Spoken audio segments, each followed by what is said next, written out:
KTV Originals। জন্মবার্ষিকীতে তিলোত্তমায় ফিরলেন মহানায়িকা। কলকাতায় শুরু হলো সুচিত্রা সেনকে নিয়ে বিশেষ প্রদর্শনী। সুচিত্রা সেনের জন্মবার্ষিকীতে আইসিসিআর কলকাতার অবনীন্দ্রনাথ গ্যালারিতে শুরু হলো মহানায়িকাকে নিয়ে বিশেষ প্রদর্শনী সুচিত্রা। এই প্রদর্শনীর নেপথ্যে রয়েছেন কলকাতার পোস্টার বয় হিসেবে পরিচিত বিশিষ্ট ভিন্টেজ ফিল্ম পোস্টার ও film publicity material collector Sudipta Chanda. আগামী 12 এপ্রিল পর্যন্ত চলবে এই প্রদর্শনী। প্রদর্শনীর উদ্বোধনী অনুষ্ঠানে উপস্থিত ছিলেন সুচিত্রা কন্যা অভিনেত্রী মুনমুন সেন, মহানায়িকা ছোট নাতনি অভিনেত্রী রিয়া সেন, জনপ্রিয় সঙ্গীত শিল্পী সিধু, অভিনেতা সুজয় প্রসাদ চট্টোপাধ্যায় সহ একাধিক বিশিষ্টজন। মহানায়িকাকে নিয়ে এই বিশেষ প্রদর্শনী সম্পর্কে কি বললেন সুদীপ্ত চন্দ, মুনমুন সেন সহ উপস্থিত বিশিষ্টজনেরা, দেখুন।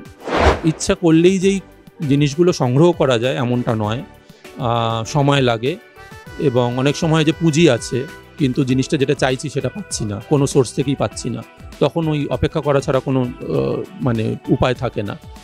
তো এই অপেক্ষাটাও আমাদের 2 বছরের, কারণ তার আগেও হয়তো আমি কিছু কালেকশন করেছিলাম, হয়তো উত্তমবাবুর কোনো সিনেমার পোস্টার কালেক্ট করেছি, সেখানে অবধারিতভাবে হয়তো সুচিত্রা সেন তার হিরোইন। কিন্তু সুচিত্রা সেনের জন্য আলাদা করে কিছু করব, মানে যেটা উত্তম কুমার এবং বিয়ন্ড উত্তম কুমার যেখানে সুচিত্রা সেন কাজ করেছেন, এটা 2 বছর আগে থেকে প্ল্যান হয়। মুনমুনদিকে ক্যাকটাস 30-এর একটা অনুষ্ঠানে দেখা হয় এবং সেখানে আমি তাকে জানাই এরম আমার ইচ্ছার কথা। তিনি বলছেন মোস্ট ওয়েলকাম, যে তুমি এটা করো। তো সেটা করতে করতে এই যে মোটামুটি একটা ঘরের জিনিস মেটেরিয়াল দাঁড় করার মতো একটা ঘর যাতে ভরে, সেইটা করবার জন্য মোটামুটি 2 বছর লেগে গেল। রিসেন্টলিও কিছু কিছু এসছে। তো এই 2 বছর ধরে যেটুকুনি এলো তখন মনে হলো যে না, এখন যেটুকুনি কন্টেন্ট আছে এটা নিয়ে অ্যাটলিস্ট একটা প্রদর্শনী করা যেতে পারে। বাট এটা একটা ভালো লাগা যে আজকে যে মানুষ আসবেন, ভালো বলছেন এবং একটা সময়কে যে আমরা ধরে রাখতে পারলাম, সেটা আমার মনে হয় প্রিজার্ভেশন অফ দ্যাট এরা, এটা সেই through posters and film publicity materials, যে সেই সময় কীভাবে প্রচার হতো ছবিতে।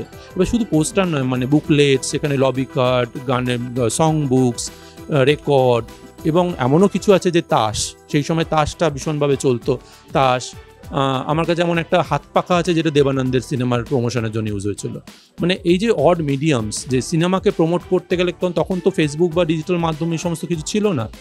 তো সেই সময়কার মাধ্যমগুলো হিসেবে যেই মাধ্যমগুলো মানুষ অনেক বেশি ইনভলভ হতো, অবসরে তাস খেলতো, গরম লোডশেডিং যেহেতু খুব ছিল সেই সময়, হাত পাখাটা হাতের কাছে থাকতো, তো এই মাধ্যমগুলোকে মানুষ কিন্তু সেই সময় টার্গেট করতেন।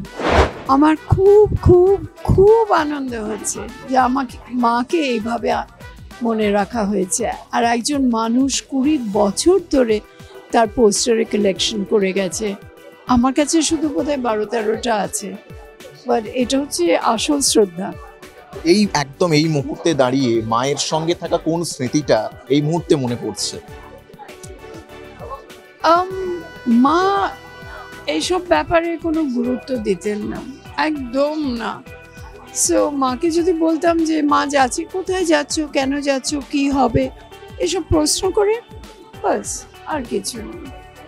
সুদীপ্তবাবুর যে উদ্যোগ একটা এক্সিবিশন করা এবং সেখানে শহরের বুকে মহানায়িকাকে আবার এক কথায় ফিরিয়ে আনা, এত স্মৃতি ফিরিয়ে আনা, কিভাবে দেখছেন বিষয়টাকে?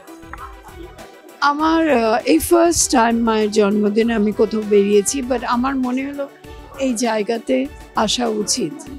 এত ভালোবেসে কালেকশন করেছেন। আর আরেকটা জায়গা আমার যাবার কথা, মায়ের জন্মদিনেই যাব যদি পারি, এর পরের বছর পাবনাতে মায়ের বাড়ি নিয়ে ওরা অনেক কিছু করেছে ভালোবেসে, আজকেও ফোন করেছিল।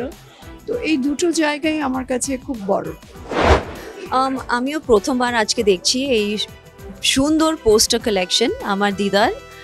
আর আমি ফার্স্ট টাইম অ্যাকচুয়ালি এরকম দেখছি এত বড় exhibition on her poster collection. এখনও পুরোটা দেখিনি, but I am very excited, আমি দেখতে চাই। And what ever I have seen, it's beautiful, খুবই স্পেশাল, কারণ আজকে ইজ হার বার্থডে অলসো। আর আমরা একসঙ্গে এসেছি কলকাতায়, me and my mother, for this event, and Shivam first time. তো আমাদের জন্য খুবই special day, and it's an honour for my grandmother and us to B here. আমি অ্যাকচুয়ালি আমার দিদার, she's my grandmother for me. So that's more, is something that I am more, my relationship with her stronger that way than professionally. So I don't follow her as an actress, I just love her because she's my grandmother. ক্যামেরায় সুবীর ঘোষের সঙ্গে অর্ক চট্টোপাধ্যায়ের report, Kolkata TV.